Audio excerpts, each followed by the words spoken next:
Riga, Latvia's biggest city, has been actively working on integration and migration issues since 2011, in response to a steady increase in the number of foreigners living in the city.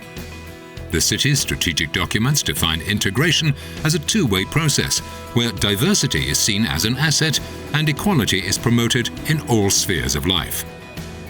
Riga City Council has a vision of an integrated multicultural society, and the Cities Grow project offers the opportunity to plan for that future. For the moment, the challenges we face quite, in a way, be solved with the existing instruments.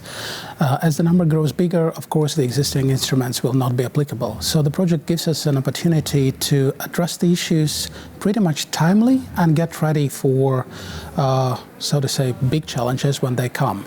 At the moment, Latvia is a country of transition for people coming into the European Union. That may change depending on its position in the world economy and so on. So it's got to put something in place with few resources and without spending too much money or too much time on it, but it has to have a good system in place that enables it to plan for the future. And that's the great thing about benchmarks, is that they do put in place a solid framework, and they enable you to deal with 5 people, 500, 5,000, 5 million, who knows. Benchmarks, as standards of good practice, are developed during the project as a framework for discussion and change.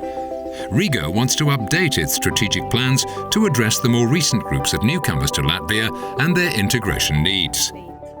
One of the aspects is to help them integrate in the city through learning the language, feeling included and understanding how the city works, but it's also about economic context and giving them an opportunity to find their place in the labor market. Riga's mentor in the project is Barcelona, a city with greater migratory flows and high levels of diversity. Barcelona has developed processes that ensure that migrants are supported in finding a job and that their skills are recognized and exploited. Riga is learning from Barcelona's experience. As a mentor city, I realized that the fact that Riga is a smaller city than Barcelona, with less number of immigrants, is going to be beneficial for the implementation of similar policies to the ones that we try to transfer to Riga. One of the key learning points is about cooperation networks, which Barcelona is specifically strong about, and involving different stakeholders from NGO sector, from the municipality, from private sector, to work together to address the needs of the target group. And that's something we plan to build our action plan on. In Riga, the city's Grow team heard about several initiatives for labor market inclusion of newcomers and spoke to different local stakeholders from both the state and the non-governmental sectors. Riga City Council acknowledges that employment of newcomers must be addressed in parallel with their other needs.